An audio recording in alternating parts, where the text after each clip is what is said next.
कि एक छोटे से मामूली से फैसले को ऐतिहासिक बताना वाकई में कमाल की चीज है। न्यायपालिका का अगर फैसला आता योगी पर तब सोचते, न्यायपालिका का फैसला आता जज लोया की मौत पर तब सोचते, न्यायपालिका का फैसला आता आर्यन पर तब सोचते, लेकिन यह सोचने जैसी गुंजाइश ही नहीं जाता है। वैसे ही गोदी न्यायपालिका भी अब बदनाम होने के तौर पर है।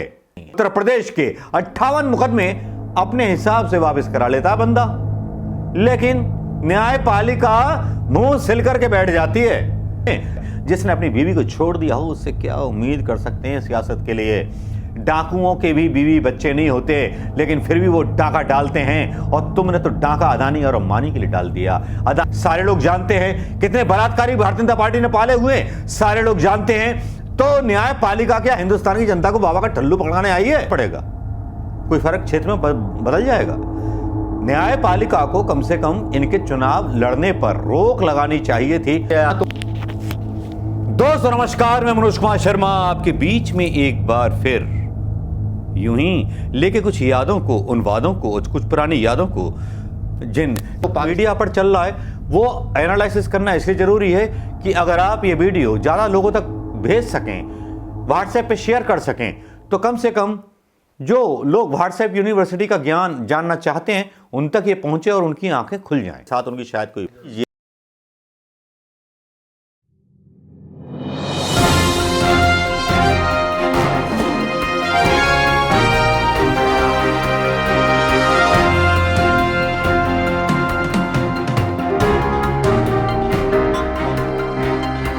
यादों से। दोस्तों नमस्कार, मैं मनोज कुमार शर्मा आजाद हिंद आवाज न्यूज के लिए एक बार फिर आपके बीच में।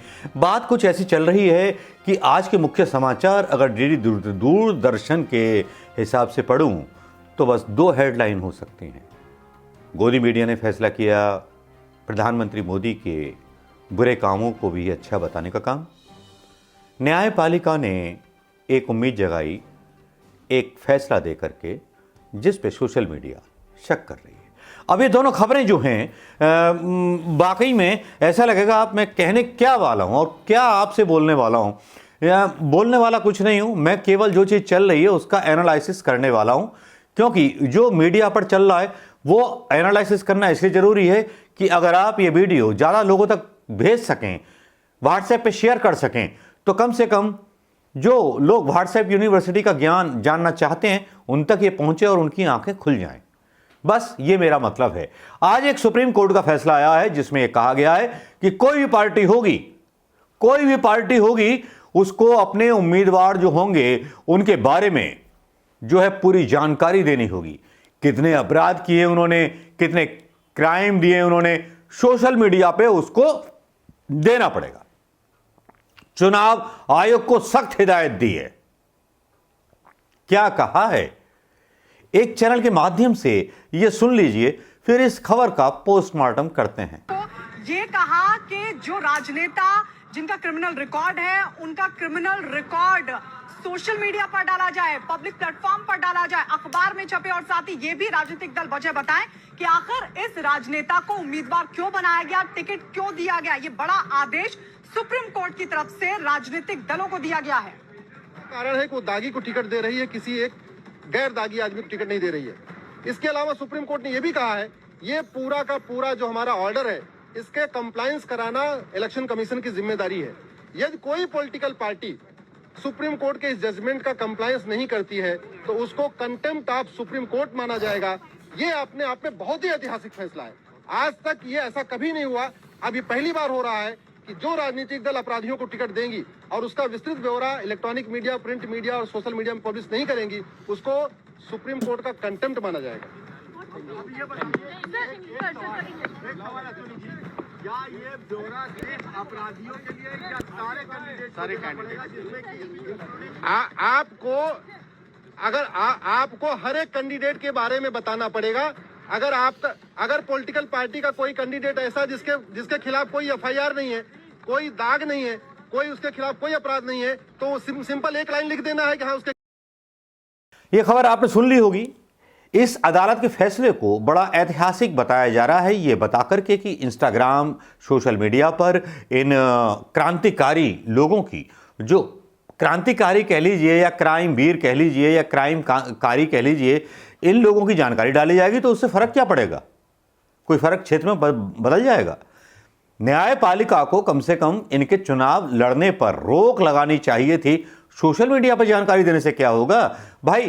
कैसे हैं अजय मिश्रा, उनके इलाके के लोग जानते हैं। कैसे कितने क्रिमिनल भारतीय जनता पार्टी ने पाले हुए हैं, सारे लोग जानते हैं। कितने बलात्कारी भारतीय जनता पार्टी ने पाले हुए हैं, सारे लोग जानते हैं। तो न्यायपालिका क्या हिंदुस्तान की जनता को बाबा का ठल्लू पकड़ाने आई है?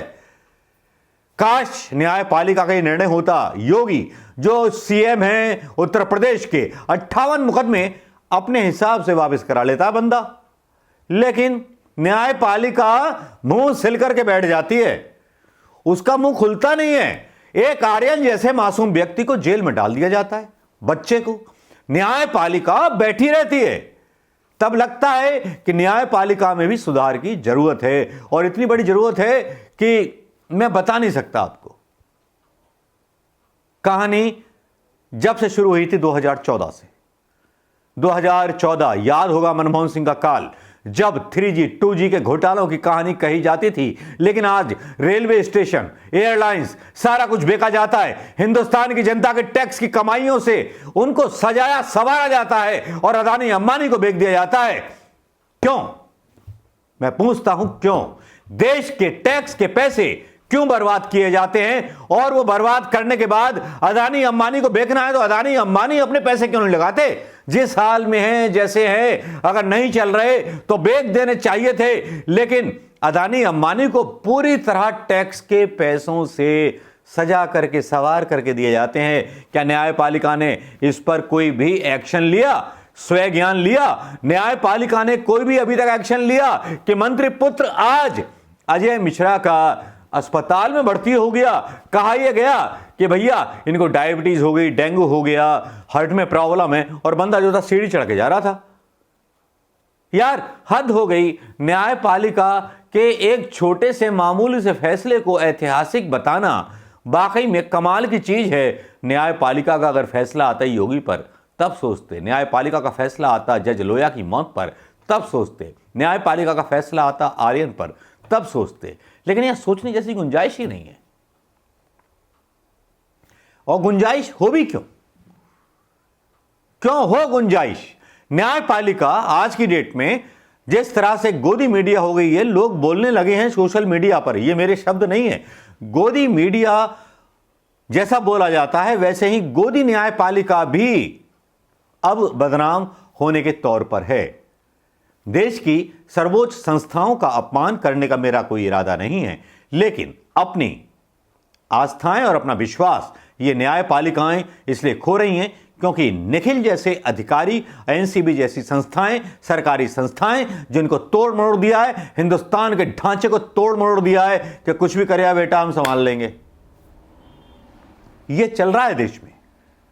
न्यायपालिका का एक फैसला आया, उस पर सबने बोला कि बस बहुत बड़ा ऐतिहासिक फैसला आ गया।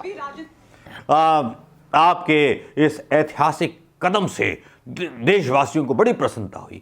अरे चुनाव लड़ने पर रोक लगाते तब प्रसन्नता होती, योगी जी पर रोक लगाते। किसी सीएम को रोकने की हिम्मत है न्यायपालिका की जिसने अपने मुकदमे वापस करा लिए? फालतू का ड्रामा, फालतू की चीजें। आते हैं दूसरी खबर पर। दूसरी खबर है आज तक चैनल समेत गोदी मीडिया अब उपलब्धियों को बयान करने लगा है। उपलब्धियां मतलब सरकार की वो उपलब्धियां जो हैं ही नहीं जमीन पर। आज ये कहा गया, मोदी जी ने भी अपने भाषण में झूठ बोल दिया, ये कहा गया कि साहब इतने एम्स लोकार्पण किसी ने किए, मोदी जी बता दो, धन्य धन्य होगा, धन्यवाद कर दूंगा तुम्हारा, कि ये शुरुआत किसके कार्यकाल में हुई थी? ये शुरुआत मनमोहन के कार्यकाल में हुई थी। आपको केवल फंड रिलीज करने थे और आज आपने लोकार्पण कर दिया। तो शुरुआत किसने की थी? हजूर आला ये बता देते तो अच्छा होता। लेकिन संघ के लोग झूठ बोलना जानते हैं, झूठ फैलाना जानते हैं, क्योंकि इनकी रग रग में झूठ बसा हुआ है। जिसने अपनी बीवी को छोड़ दिया हो उससे क्या उम्मीद कर सकते हैं सियासत के लिए? डाकुओं के भी बीवी बच्चे नहीं होते, लेकिन फिर भी वो डाका डालते हैं। और तुमने तो डाका अदानी और अंबानी के लिए डाल दिया। अदानी अंबानी के हाथ देश बेच दिया। सरकारी नौकरियां नहीं हैं। रेलवे स्टेशन, जहां हमारे गांव से लेकर के गांव तक रेलवे सर्विस केवल क्या थी? रेलवे की सर्विस ये थी जन सेवा के लिए यहां का आदमी सस्ते पैसे देकर के वहां पहुंच जाए। और आपने क्या किया? ट्रेनें ही उड़ा दी, आप खर्चा नहीं उठा सकते। वाह, 70 साल से जो काम कांग्रेस कर रही थी, आप उसका बोझ 7 साल नहीं उठा पाए। कितने नाकामयाब और नालायक प्रधानमंत्री हो, हद होती है। हां, प्रचार मंत्री बन चुका है। आज एक ऐसी बहस आ रही थी जिसमें 100 करोड़ वैक्सीनेशन की वाही वाही और बल्ले बल्ले हो रही थी। उस बल्ले बल्ले को देख करके मैं भी हैरान था कि चीन ने 200 करोड़ वैक्सीन लगा दी, अपने यहाँ डबल डोज लगा दी 100 करोड़ लोगों को, और हमारे हिंदुस्तान में जो प्रधानमंत्री मोदी जी हैं वो केवल 30 करोड़ लोगों को 2 डोज लगी हैं, उनको लेकर के परमवीर चक्र ले लेना चाहते हैं जनता के हाथों। लेकिन भाई, मीडिया साथ है, न्यायपालिका साथ है, तो डर किस बात का है? अब दोस्तों विश्लेषण करते हैं कि जो भी दिख रहा है या दिखाया जा रहा है, न्यायपालिका के द्वारा दिखाया जा रहा है या किसी के द्वारा दिखाया जा रहा है, तो प्रश्न ये उठते हैं कि इतना सब कुछ गलत हो रहा है। अगर सुप्रीम कोर्ट का फैसला इस बारे में आ सकता है कि क्रिमिनल लोगों की जो भी जानकारी है वो सबको छापनी पड़ेगी, वो तो सबको पता है, सोशल मीडिया पे पता है, सबको पता है। लेकिन क्या चुनाव लड़ने पर इनकी रोक लगाई? 40-60% लोग जो हैं इनके यहां क्रिमिनल हैं, भारतीय जनता पार्टी के यहां। तब क्या इन पर रोक लगा पाए या रोक लगा पाएंगे? शायद नहीं। दोस्तों, यह क्वेश्चन आप लोगों के दिमाग में आना चाहिए और यह चीज आपको लोगों तक पहुंचानी चाहिए शेयर करके। ये जो सुप्रीम कोर्ट का फैसला बल्ले बल्ले करके गाया जा रहा है ना, अगर योगी जी के बारे में स्वतः संज्ञान ले न्यायपालिका, तब समझें कि न्यायपालिका देश की न्यायपालिका है। वरना तो शर्म आती है ये कहते हुए, सोशल मीडिया भी कहने लगा है कि गोदी न्यायपालिका। वीडियो कैसा लगा? अच्छा लगा हो तो शेयर करना मत भूलिएगा दोस्तों। नमस्कार, जय हिंद।